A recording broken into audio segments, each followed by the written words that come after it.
So hello everyone, मेरा नाम है दिव्यांश एंड आज हम बात करेंगे जो कि हर एक क्लास 12th के बच्चे का प्रॉब्लम होता है, यानी कि उसका एक लाइफ सेवर बन सकता है। Best books for class 12th जो कि ऐसा कॉन्सेप्चुअल क्लैरिटी दें ताकि दिक्कत ना हो।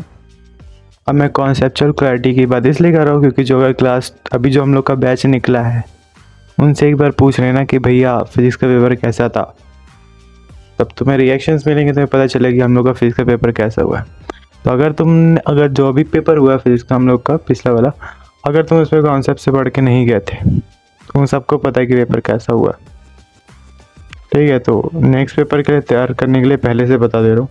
देखो कुछ बुक्स हैं, इन्हीं बुक्स को फॉलो करना। 10 बुकें लेके मत बैठना, 10 बुकें लेके बैठना बेकार है। गिनती की 2-3 बुक हैं, यही काम आएंगी और पूरा हो जाता है सिलेबस कंप्लीट। अगर इतना कर लिया तो मोर देन इनफ।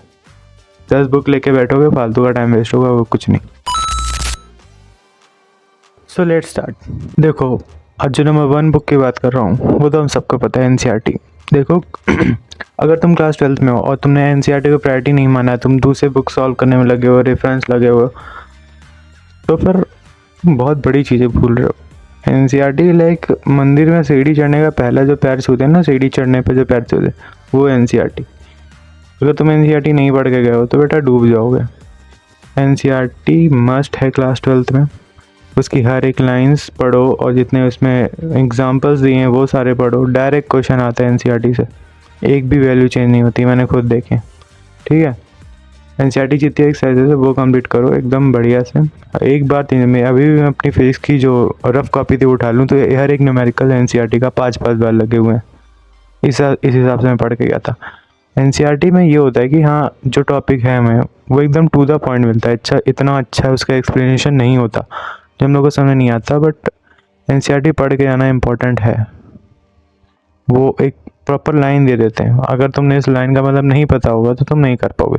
क्यों? अगर वो लाइन का मतलब तभी तुम्हें पता होगी जब तुमने एनसीईआरटी पढ़ी होगी। तो पहले एनसीईआरटी को कंसीडर करो, कम से कम 2 बार एनसीईआरटी एक बार रीडिंग कर लो अच्छे से। जो उसके इंपॉर्टेंट पॉइंट लगे उसको हाईलाइट कर लो, कहीं लिख लो। बहुत काम आएंगे, मैंने किए थे, बहुत काम आते। देखो पहले बता दे रहा हूँ, लास्ट में कहना नहीं कि पता नहीं था। तो अब देखो एनसीईआरटी तो होगी हमारी बोर्ड्स के लिए, मतलब कि जो टू द पॉइंट क्वेश्चन आएंगे उनके लिए, जो क्वेश्चंस के हम रेफरेंस ले सकते हैं कि इस तरह के क्वेश्चन आते हैं, तो उसके लिए हो गई हमारी एनसीईआरटी। अब तुम्हें टॉपिक अच्छे समझने हैं तो उसके लिए तुम्हें रेफरेंस लेनी पड़ेगी। यहाँ रेफरेंस के लिए मैं सजेस्ट करूँगा एससी वर्मा ले लो।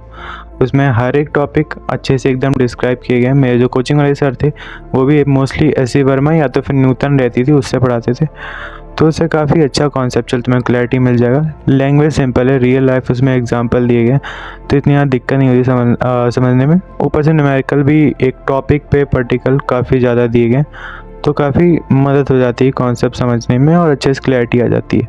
तो दूसरा तुम एनसीईआरटी ले सकते हो, उससे पढ़ो। सेकंड जो बुक सजेस्ट करूँगा वो होगी एससी वर्मा। रेफरेंस के लिए जितने भी कॉन्सेप्ट्स होंगे या एग्जांपल्स हो गए, नंबर ऑफ में क्वेश्चंस लगाने हैं और जैसे अंडर कॉन्फिडेंस आ जाए तो उसके लिए एससी वर्मा ले लो, काफ़ी है, बेस्ट है एकदम। तो अब एनसीईआरटी होगी हमारे बोर्ड्स के लिए ताकि हमें बोर्ड्स में आसानी हो, कोई दिक्कत ना हो। थ्योरी के और कॉन्सेप्ट समझने के लिए, अच्छे कॉन्सेप्ट क्लियरिटी के लिए हमारे पास होगी एससी वर्मा। अब क्वेश्चन कहाँ से लगाएं? क्वेश्चन लगाने के लिए 10 जगह भटकने की, 10 पीडीएफ डाउनलोड करने की, इधर जाने की भैया पीवाईक्यू दे दो, ज़रूरत नहीं है। और देखो अभी ओसवाल ने अपने क्वेश्चंस बैंक रिलीज़ किए हैं, मैं नीचे डिस्क्रिप्शन में लिंक दे दूंगा, जाके बुक चेकआउट कर लो, उसको मंगा लो। ठीक है, उसमें हर तरीके के तुम्हें क्वेश्चंस मिल जाएंगे, पूरा कॉम्पिटेंसी बेस्ड। जितना भी बोर्ड्स में पूछे जाते हैं, जैसे बताया गया कि हाँ ऑब्जेक्टिव आएंगे ज़्यादा, वो भी दिए गए हैं उसमें। एंड अगर तुम्हें खुद को टेस्ट करना है, उसमें इतने सारे सैम्पल पेपर्स हैं, उन सबको अच्छे से लगाओ। बोर्ड्स के भी तुम्हारे प्रीवियस ईयर के क्वेश्चन पेपर्स दिए गए हैं, अच्छे से लगाओ, प्रैक्टिस करो। बाकी ये 3 बुक मोर देन इनफ है, 10 बुक की तरफ मत भागो। 3-4 या 2 बुक को जो भी तुम्हें लगे सही उन्हें पकड़ो, बट एनसीईआरटी को टॉप मोस्ट प्रायोरिटी देना। That's it. बाकी मिलते हैं नेक्स्ट वीडियो में, तब तक के लिए बाय।